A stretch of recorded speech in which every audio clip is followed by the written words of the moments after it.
Tonight, the deadly blast at a Tennessee explosives plant. The factory blowing up. Nearly 20 workers could possibly be dead. Smoke and debris filling the sky. The blast heard from miles away. Families desperately hoping for survivors. What went wrong? State of emergency. The East Coast bracing for a dangerous nor'easter. Parts of the South already flooded, where it's now set to hit. The Trump administration announcing those shutdown layoffs have begun. President Trump following through on his threat to fire thousands of federal workers. And those still with a job, today getting a smaller paycheck. The striking images, caravans of Palestinians flooding back into northern Gaza as Israeli forces pull back as part of that peace deal. Top American officials with Netanyahu in Israel today as the countdown to Hamas freeing the hostages begins. Melania's mission, the First Lady revealing she's been communicating with Vladimir Putin for months, the children she's trying to save. 911 calls coming in for this house on fire. But get this, it's an illusion. Are Halloween decorations going too far? Imagine looking up at the sky and seeing this. The NASA equipment that fell onto a Texas farm. See Nightly News with Tom Yamas. And good evening. A massive deadly explosion has rocked a Tennessee community. An explosives factory there blowing up, sending smoke pouring into the sky. At this hour, 19 people are unaccounted for, with officials confirming there have been fatalities. And check this out. Listen closely.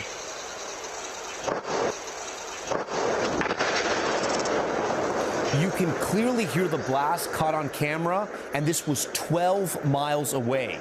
It happened at Accurate Energetic Systems in McEwen, Tennessee, about 50 miles west of Nashville. It's not the first incident at this location. There was an explosion at a different company there back in 2014. Tonight, families are gathering in the parking lot, desperately waiting for word as questions mount about what went wrong inside of that factory. Kathy Park is on the ground there tonight. She starts us off. You could hear the explosion from this house 12 miles away. Tonight, multiple people still unaccounted for after the blast at an explosives plant in Tennessee. There are fatalities. The sheriff emotional, calling it the worst disaster he's ever seen. So at this time, we have been able to confirm that we do have 19 souls.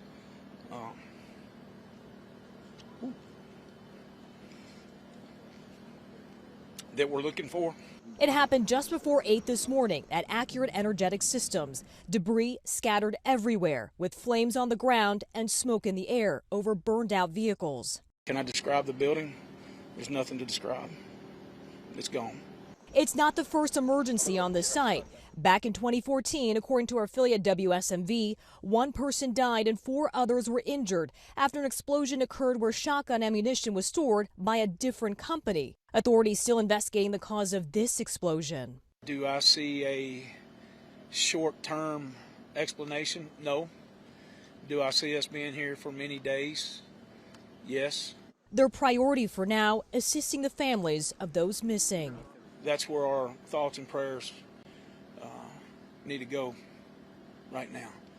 And we've just got to take one day at a time or 1 hour at a time. Kathy Park joins us now just outside the scene of that disaster. Kathy, from the images, it looks terrible out there.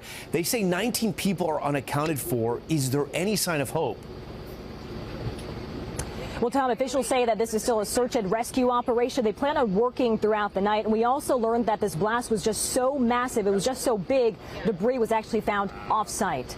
Tom? Kathy Park live on the scene tonight for us. Kathy, we thank you. Now to the state of emergency as a major nor'easter. Take a look at it here, barreling up the East Coast. Already we're seeing flash flooding in Hallandale Beach in South Florida. Plus, up along the Carolina coast, parts of a flood-prone Charleston area, swamp there.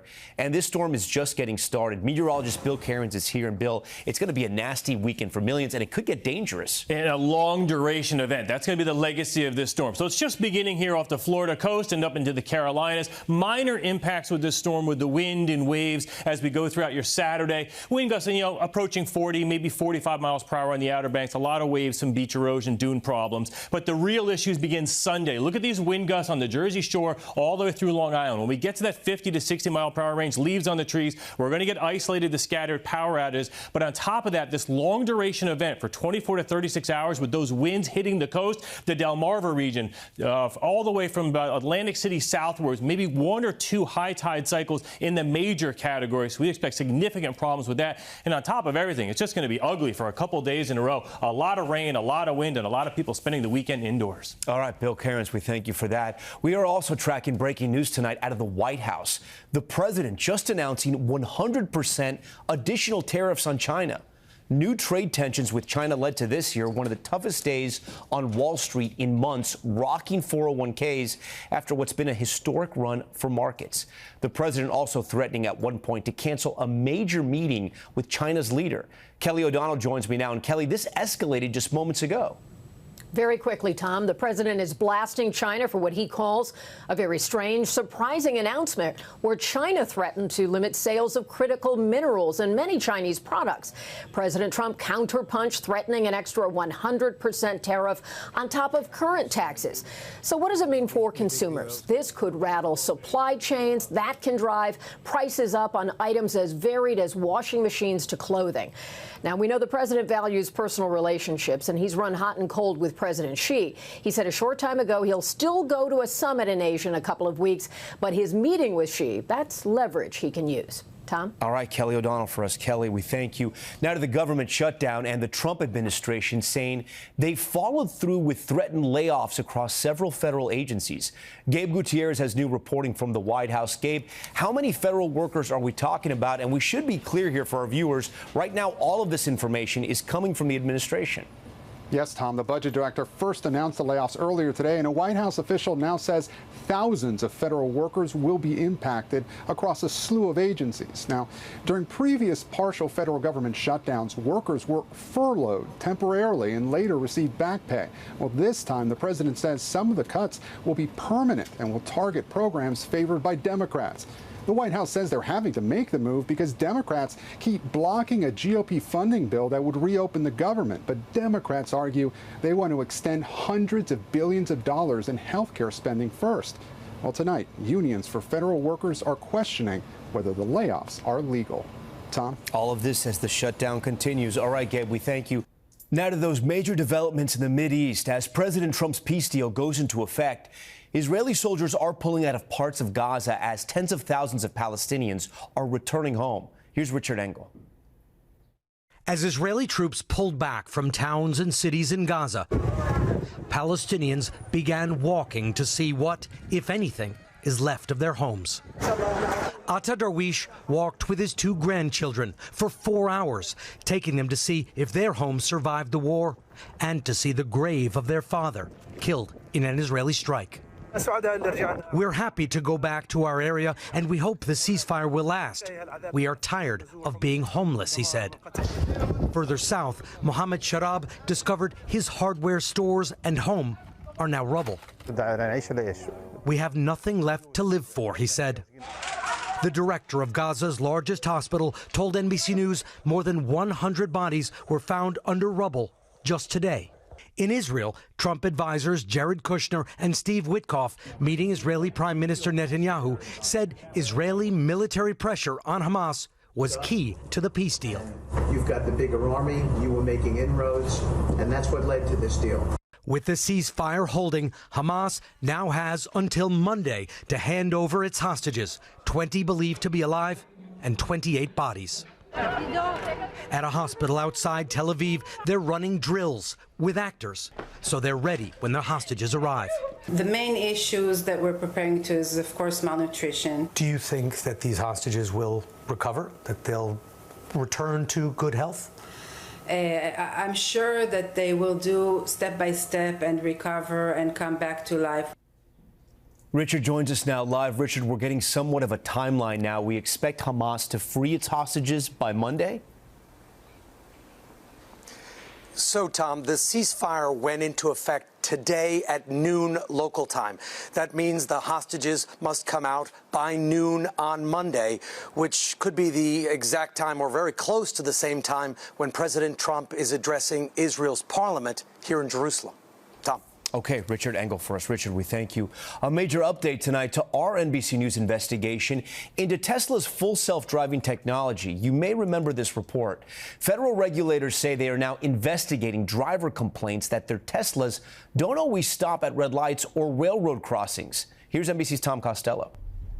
It was a close call caught on NBC cameras. Well, there you go. Sheesh. What the heck? Italo Frigoli slamming on the brakes after his Tesla in semi-autonomous mode failed to stop when railroad crossing arms were coming down. Sheesh. What the heck? An NBC News investigation found other cases of Teslas going through the crossing arms, even driving onto the tracks and under a train.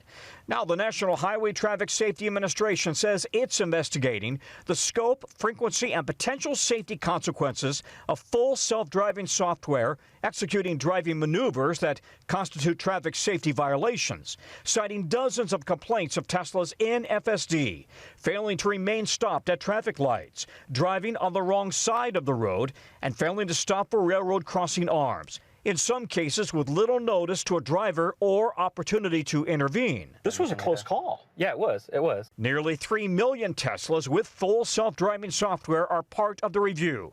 But researchers caution. These are systems that are designed as driver assistance features. They need to be supervised, managed, and driven by a human. Tesla has not responded to our request for comment, but it has warned drivers that despite the name, the cars are not fully autonomous and drivers must oversee the vehicle's operation at all times. Tom? Okay, Tom, thanks for that. Tonight in our series, The Cost of Denial, millions of Americans are at risk of losing critical access to health care in their communities. Liz Kreutz looks at one county in California about to lose its only hospital.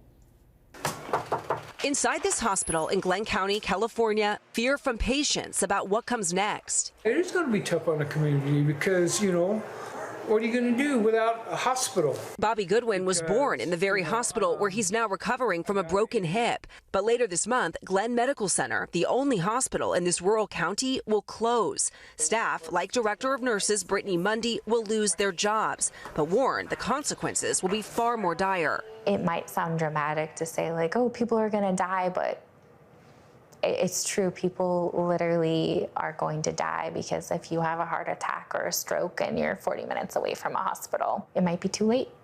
For more than 20 years, the Centers for Medicare and Medicaid Services, CMS, had classified this hospital as critical access, meaning it received millions of dollars in federal funding to help ensure access to health care in underserved areas. But earlier this year, the hospital learned that status was being revoked. Without the federal funds, it can't afford to stay open.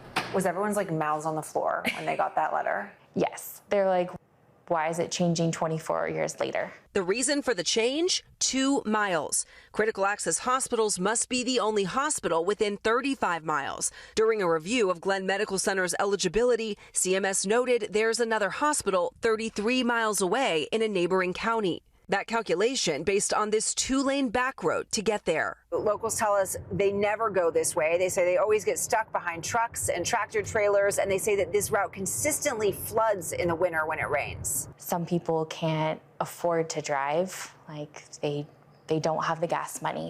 But CMS tells NBC News that because of the law, it's not able to factor in things like weather or road conditions. Patients like Arturo Perez are already feeling the pain. He dislocated his knee over the summer and needs an MRI.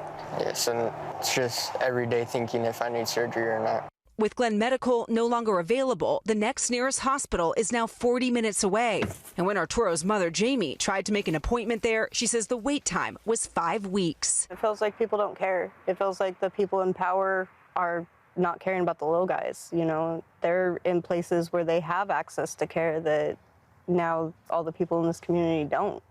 And Tom, this community is not alone. Advocacy groups say that nationwide, more than 700 rural hospitals are currently at risk of closing due to financial strain and potential cuts to Medicaid. That accounts for about a third of all rural hospitals across the country. Tom. 700 hospitals. All right, Liz Kreutz for us tonight. Liz, we thank you. When we return in just a moment, take a look at this house, seemingly on fire, right? Some who see it are calling 911. It turns out it's just a Halloween display. Why some decorations are going too far this year. We'll explain. We're back now with the Halloween displays around the country that some say are crossing the line from creepy to controversial. Here's George Solis. In South Carolina, this frightening scene appears all too real. Flames tearing through both stories of this suburban house outside Greenville. But the message from the home's owners, please stop calling 911. It's all lighting. Each window has its own little setup. It's just the latest over-the-top Halloween decoration from Sam Lee and his fiancée Amanda Pedden. All smoke and lighting. The display, they say, is a hit with most neighbors. We do have a 1% that, don't like it, and that's understandable. They're entitled to their opinion, but we do it for the community. If this is too far, what's not too far? What's the line? And who's to say what that is? The couple gave the fire department a heads up about their elaborate display, but that hasn't stopped the calls from coming in. Does this in any way take away from resources in a smaller fire department? No. Granted, we're lucky we're a block and a half from where the house is at our main station. So regardless, if somebody calls, we're going to go. But authorities are cracking down on other displays. In Stanton, Kentucky, a 58-year-old man was arrested and faces charges for these fake body bags depicting local politicians in his front yard. And in Alabama, controversy over this display from the wife of Mobile County Sheriff. This is a very sad situation. Skeletons dressed in serapes and sombreros being chased over a fence by other skeletons dressed as ICE agents. The sheriff's wife, Michelle Alfonso Birch, calling the display tongue-in-cheek, as this year even Halloween displays are fueling the flames of the country's political divide. George Solis, NBC News. It's not a bird or a plane, but it is the size of a car, and it crashed down from the sky onto a Texas farm. So what is it? That's next. We are back now with a rare announcement from Melania Trump, the First Lady, saying she has been working with Vladimir Putin to reunite Ukrainian children believed to have been kidnapped into Russia during the war. She said Putin signaled he's open to engaging directly after she sent a letter to him in August. She also said 8 children have been reunited with their families. And take a look at this massive car-sized piece of NASA gear that crash-landed on a farm in West Texas. It's actually a piece of research equipment from NASA that, according to the Texas couple who found it, it wound up landing on their neighbor's farm, and they found out that NASA was looking for it. All right. That's Nightly News for this Friday. I'm Tom Llamas. Thanks so much for watching. Tonight, and always, we're here for you. Good night. We thank you for watching, and remember, stay updated on breaking news and top stories on the NBC News app or watch live on our YouTube channel.